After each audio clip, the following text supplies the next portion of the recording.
स्वागत है आप सभी का एक बार फिर से हमारे YouTube चैनल के एनसी में। दोस्तों, आज के वीडियो में हम लोग बात करने वाले हैं इतिहास के 10 चुनिंदा शब्दों के बारे में। इससे पिछले वाले वीडियो में मैंने आपसे बात किया था 11 चुनिंदा शब्दों के बारे में जो विश्व इतिहास से संबंध रखते थे। तो आज के भी जो 10 शब्द हैं वो भी उनका भी संबंध वर्ल्ड हिस्ट्री से है। तो फिर आइए हम लोग बारी बारी से एक एक शब्दों के बारे में जानते हैं। सबसे पहले मैं आपको परिचय करा दूं कि आज मैं किन किन शब्दों पे बात करने वाला हूं। आज का हमारा पहला शब्द है रोम साम्राज्य, रोमन अम्पायर जिसको आप बोलते हैं। उसके बाद है प्रबुद्ध स्वेच्छाचारिता, उसके बाद दैवीय अधिकार, उसके बाद हमारे पास है चर्च की सर्वोच्चता, चर्च सुपरमेसी, एंड पांचवा है हमारा सामाजिक अनुबंध, सोशल कॉन्ट्रैक्ट, और आगे है रेनेसा जिसको पुनर्जागरण बोलते हैं। उसके बाद है राष्ट्र राज्य का जो कॉन्सेप्ट वो, उसके बाद 8वें नंबर पर धर्म सुधार, और उसके बाद है तटस्थता जिसको गुट निरपेक्ष भी बोलते हैं, वेट एंड वॉच पॉलिसी। उसके बाद आगे आते हैं विश्वव्यापी मंदी जो 1929 में आई थी। तो टोटल हमारे पास ये 10 शब्द हैं। वीडियो में आगे बढ़ने से पहले वीडियो को पॉज कीजिए और आप कलम और कॉपी उठा लीजिए, आप हमारे साथ लिखते चलिएगा, मैं एक्सप्लेन करूँगा। तो आइए आज के पहले शब्द पे चलते हैं। आज का पहला शब्द है रोमन अम्पायर, रोम साम्राज्य। तो इसके बारे में सबसे पहला चीज़ याद रखिए कि रोम साम्राज्य की स्थापना 600 BC में हुई थी। आज का जो इटली है वहीं पर। तो रोम साम्राज्य की स्थापना 600 BC में हो रही है। तो उससे आपको और कौन कौन सी चीज़ें याद करनी चाहिए। 600 BC में इंडिया में क्या हो रहा है। तो भारत में आप देखो कि बौद्ध धर्म एवं जैन धर्म का आगमन हो चुका है और वो लोग क्लाइमेक्स पे जा रहे हैं धीरे धीरे, और वैदिक धर्म का धीरे धीरे पतन हो रहा है। तो एक तरफ जब रोम साम्राज्य की स्थापना हो रही है, उसी समय भारत में 2 नए धर्मों का आगमन हो रहा है। आगे चल के आजीवक संप्रदाय का भी आगमन होगा। कौन कौन धर्म? बौद्ध धर्म, जैन धर्म और आजीवक संप्रदाय। तो 600 BC में रोम साम्राज्य का स्थापना हुआ। इसका नेचर था, यह जनतंत्रात्मक था। जैसे लोकतंत्रात्मक होता है उसी तरीके से जनतंत्रात्मक होता है। यहाँ पे जन का शासन था। तो रोम साम्राज्य की जो नेचर थी, जो प्रवृत्ति था, जो उनका प्रकृति था, वो जनतंत्रात्मक प्रशासनिक व्यवस्था को संचालित कर रहे थे। दूसरी बात कि रोम साम्राज्य में 2 तरीके के संस्था हुआ करते थे। एक कानून बनाता था और दूसरा कानून लोगों पर लागू करता था, साम्राज्य पे लागू होता था। तो उसमें कौन कौन से थे? पहला जो यूनिट था उसका नाम था काउंसिल, और दूसरा जो यूनिट था उसका नाम था सीनेट। तो सीनेट सबसे ज़्यादा महत्वपूर्ण संस्था था। क्यों? क्योंकि सीनेट कानून बनाती थी और काउंसिल उस कानून का निर्वहन करती थी, वो लोगों पे इम्पोज करती थी। तो आप देखोगे कि सीनेट के कई सारे काम हैं, जैसे कानून बनाना, ठीक है। दूसरा काम था इनका कि सीनेट रोम साम्राज्य की सबसे महत्वपूर्ण संस्था थी। तीसरी बात कि किसी भी साम्राज्य से, किसी भी राज्य से, किसी भी राजा से जब युद्ध होता था, तो युद्ध के बाद जो प्रांत ये लोग जीत लेते थे, उस प्रांत में कौन सा कानून लागू होगा और उसका प्रशासनिक व्यवस्था कैसे संचालित होगा, वो सीनेट तय करती थी, ठीक है। उसके बाद आता है काउंसिल पे, और काउंसिल का काम क्या था कि काउंसिल सिर्फ और सिर्फ 2 वर्षों के लिए होता था, पहला चीज़। दूसरी बात कि काउंसिल का काम कानून बनाने का नहीं बल्कि कानून को लागू करने का था। तीसरी बात कि ये लोग क्या करते थे कि युद्ध में जो भी साम्राज्य जीता जाता था और जो प्रांत होता था, उस प्रांत पे इनका कोई भी अधिकार नहीं होता था। ये सिर्फ और सिर्फ सीनेट के बनाए गए कानून का इंतज़ार करते थे, उनके आदेश का इंतज़ार करते थे और उसके बाद उसको इम्पोज करने का काम करते थे। आगे आते हैं दूसरे टर्म पे, और आज का हमारा दूसरा टर्म है प्रबुद्ध स्वेच्छाचारिता। तो प्रबुद्ध स्वेच्छाचारिता, ये आपको थोड़ा सा भारी शब्द लग रहा होगा, इसके लिए आप एक लाइन यूज कीजिए। निरंकुश राजतंत्रात्मक व्यवस्था। पूरे विश्व में कहीं पर भी यदि आप देखते हैं कि राजतंत्रात्मक व्यवस्था है और वो निरंकुश है, जहाँ पे राजा ही सर्वोपरि है, राजा के अलावा किसी भी अधिकारी का, किसी भी सामंत का, किसी भी छोटे राजा का, किसी भी तरीके का कोई भी चीज़ उसका चलता नहीं हो, उसको कोई भी अधिकार नहीं हो, तो वो निरंकुश राजतंत्र होगा। और उसी को बोलते हैं प्रबुद्ध स्वेच्छाचारिता। तो जहाँ जहाँ पे निरंकुश राजतंत्रात्मक व्यवस्था होगा, वहाँ वहाँ पर प्रबुद्ध स्वेच्छाचारिता का उद्भव होगा, जन्म होगा, विकास होगा। तो मेरे ख्याल से यह भी चीज़ें आपको समझ में आ गई होंगी। तीसरे टर्न पे आते हैं, और तीसरा हमारा आज का कॉन्सेप्ट है दैवीय अधिकार।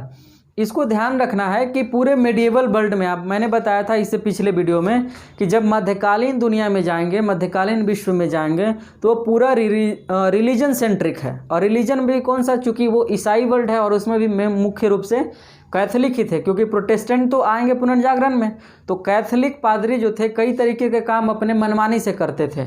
तो आप देखो कि वो लोग जो राजा होते थे, जो पादरी जिन राजा को नियुक्त करते थे, तो राजा अपने मन से जो भी चीज़ उनको इम्पोज करना होता था साम्राज्य के लोगों पे वो कर देते थे, और उसके बदले में वो तर्क देते थे कि ये हमारा दैवीय अधिकार है, ये हमको ईश्वर ने डायरेक्ट ये अधिकार दिया है।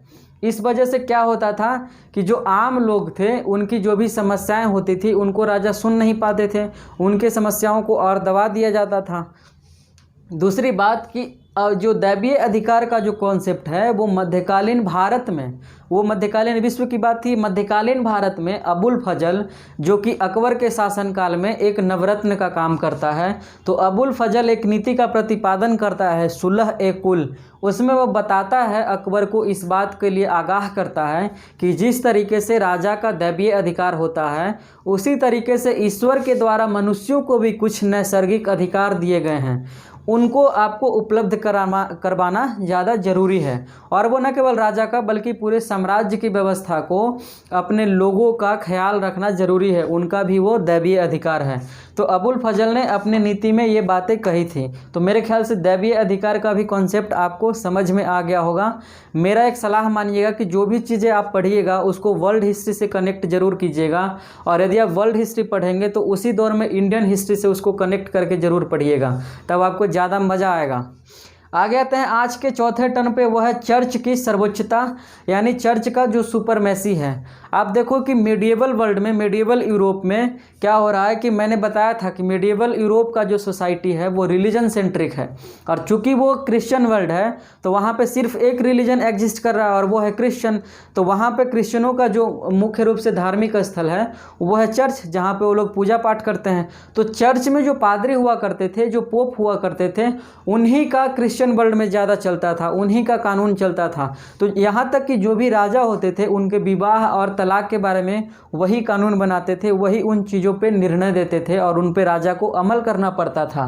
तो एक लाइन में आप बोल सकते हो कि मध्यकालीन विश्व में, मध्यकालीन यूरोप में चर्च की सर्वोच्चता थी, और चर्च के द्वारा जो भी चीज़ें आदेश निकाल दिया जाता था उस पर कोई भी राजा या कोई भी व्यक्ति उस पर उंगली नहीं उठा सकता था। ऑब्वियसली जब राजा नहीं उठा सकता है तो लोग कैसे उठा सकते हैं। तो उस दौर में चर्च की सुपरमेसी थी। किस दौर में? मेडिएवल वर्ल्ड में। लेकिन जब पुनर्जागरण आता है तो ये चर्च की सर्वोच्चता है उसमें धीरे धीरे कमी आती है। आगे आते हैं, आज का पांचवा टर्म है हमारा सामाजिक अनुबंध। सामाजिक अनुबंध में इस बात के बारे में बात की गई है कि आप देखो कि जो भी राजा होते थे वो भी अपने तरीके से सामाजिक अनुबंध अर्थात सोशल जो लॉज होते हैं उसको तैयार करते थे, सोशल एथिक्स को तैयार करते थे। और उनका कहना था कि ये जो राज्य का जो स्ट्रक्चर तैयार किया गया है, सोसाइटी का जो स्ट्रक्चर तैयार किया गया है वो हमने नहीं किया है, वो दैवीय प्रकृति का है, वो देवता ने किया है, वो ईश्वर ने किया है। लेकिन जब एक फिलोसफर आया रूसो, और रूसो ने अपनी एक किताब लिखी सोशल कॉन्ट्रैक्ट, और उसमें वह लोगों को लिख करके आगाह किया कि नहीं, सोशल कॉन्ट्रैक्ट जो है वो दैवीय नहीं है बल्कि ये पर्सनल है, ये व्यक्तिगत है, ये सामाजिक है। समाज के कोई एक व्यक्ति इस चीज़ का निर्माण करता है अपने व्यक्तिगत हितों की पूर्ति के लिए, व्यक्तिगत हितों के लाभ के लिए। तो आपको यह सवाल आ सकता है कि सोशल कॉन्ट्रैक्ट जो किताब है वो किसकी लिखी हुई है? तो रूसो की लिखी हुई है।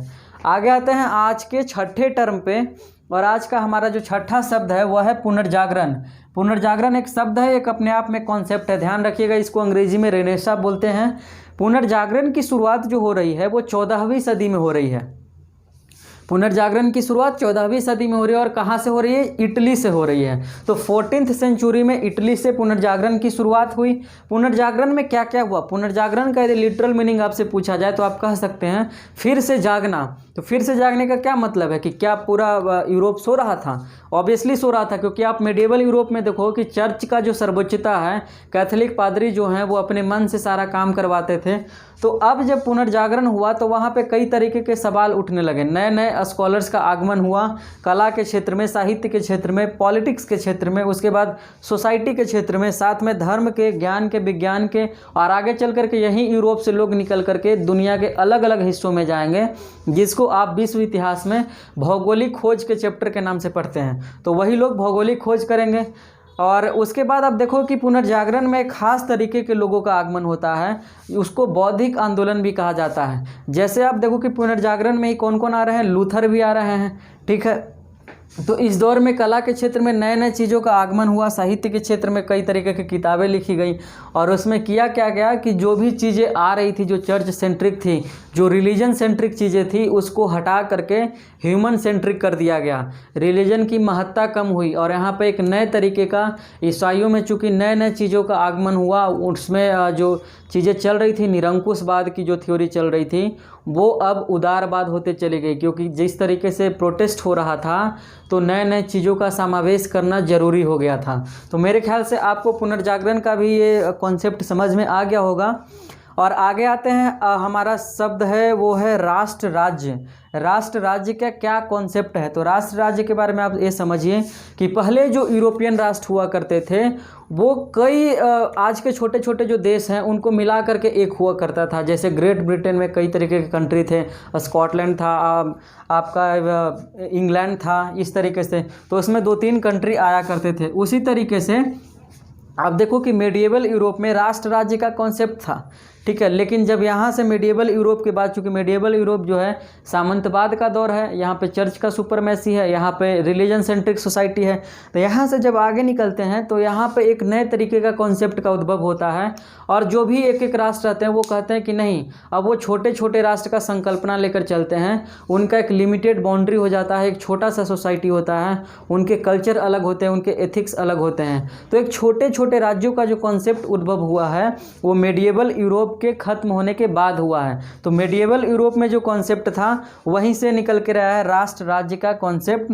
जैसे राज्य जो होता था छोटा होता था, राष्ट्र बड़ा होता था, लेकिन मेडिएवल यूरोप से जब आगे आते हैं तो मॉडर्न यूरोप में एक कॉन्सेप्ट आ जाता है जो राज्य ही राष्ट्र का काम करने लगता है। जैसे आप देखो कि यूरोप में जितने भी जो देश हैं वो सब छोटे छोटे हैं, यहाँ तक कि भारत के कई सारे राज्य हैं उससे भी छोटे छोटे देश हैं यूरोप में। जैसे उदाहरण के तौर पे इंग्लैंड अलग हुआ, फ्रांस हुआ, रसिया हुआ और स्पेन हुआ और प्रशा हुआ। ये सब मुख्य रूप से राष्ट्र राज्य के निर्माण में सबसे बड़ा रोल इन्हीं कंट्रीज़ का था। तो शुरुआती दौर में यही लोगों ने इस कॉन्सेप्ट को जन्म दिया है। और आगे आते हैं, आज का हमारा 8वां टर्म है।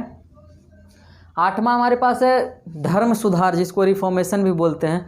तो धर्म सुधार भी आया कब? जब पुनर्जागरण जब शुरू हुआ, तो उसी दौर में पुनर्जागरण और धर्म सुधार जो है एक दूसरे से रिलेटेड है। तो पुनर्जागरण जब आया तो उसी दौर में आगे चल करके धर्म सुधार का युग आता है। धर्म सुधार क्यों? क्योंकि मैंने बताया कि मध्यकालीन यूरोप में पूरा का पूरा जो दौर था वो ब्लैक पीरियड एक तरीके से आप कह सकते हैं। क्यों?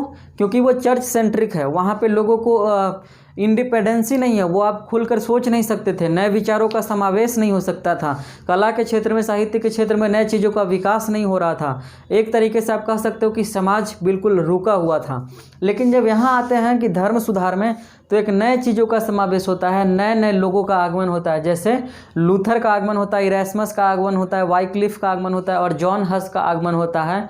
ये लोग उदारवादी ईसाई धर्म सुधारक थे और इन लोगों ने जो ईसाई का जो फिलॉसफी चल रहा था उसकी उदारवादी व्याख्या की। आप देखो कि लूथर ने 95 थीसिस नाम से किताब लिखी और उसमें ईसाइयों का, ईसाई धर्म का जो भी फिलॉसफी था उसके उदारवादी व्याख्या की। और साथ ही साथ कैथोलिक पादरी को मजबूर होना पड़ा।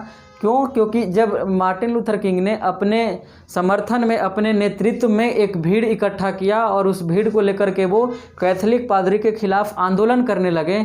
और जब उन्होंने आंदोलन स्टार्ट किया तब कैथोलिक लोगों और प्रोटेस्टेंट लोगों के बीच में एक समझौता हुआ और उन लोगों ने, कैथोलिक पादरियों ने उन्हें प्रोटेस्टेंट कहकर संबोधित किया। किनको? जो मार्टिन लूथर किंग के नेतृत्व में कैथोलिक पादरी के खिलाफ में प्रोटेस्ट कर रहे थे। चूँकि प्रोटेस्ट कर रहे थे इसलिए उनका नाम प्रोटेस्टेंट कहा गया। हालांकि अभी भी कई सारी बुराइयां विद्यमान है, वो कैथोलिक के अंदर भी और प्रोटेस्टेंट के अंदर भी, क्योंकि वो दौर था। अब उसके बाद कई सारी चीज़ें परिवर्तन आई, सोशल इविल्स उसमें और भी घुसते चले गए। तो अब देखो कि लूथर ने धर्म सुधार के क्षेत्र में बहुत अच्छा काम किया। उसके बाद देखो कि ये उदारवाद का युग है। उसके बाद आप ये कह सकते हो कि कैथोलिक पादरी जिनका सुपरमेसी स्टैब्लिश था, जो एक क्षत्र साम्राज्य जिन्होंने कायम कर रखा था धर्म के क्षेत्र में, राज्य के क्षेत्र में, उनका यहाँ से दुकान चलना बंद होता है। ये लोग कहते थे कि आप यदि कोई गलती करते हो तो उसके लिए आप एक लेटर लिख करके क्या कर सकते हो, आप ईश्वर के पास मतलब कि ईसा मसीह के पास भेज सकते हो और वो आपको माफ़ कर सकते हैं। तो उस लेटर पैड पे सिग्नेचर यही लोग करते थे, जिसको पाप मोचन पत्र कहा जाता था। तो उस पाप मोचन पत्र पे सिग्नेचर करने के लिए कैथोलिक पादरी हैं जो बहुत पैसा लिया करते थे। तो उस तरीके से इस दौर में बहुत भ्रष्टाचार चल रहा था। तो आप इसीलिए एक लाइन में यदि कहना हो तो वो दौर जो था वो ब्लैक पीरियड हम लोग कहते हैं उसको। आगे आते हैं और आज का हमारा 9वां टर्म है वह है तटस्थता। इसको बोलते हैं हिंदी में वेट एंड वॉच पॉलिसी। मतलब कोई भी चीज़ घटना घट रहा है तो आप वेट करते हैं, इंतज़ार करते हैं, उसको देखते हैं, ऑब्जर्व करते हैं।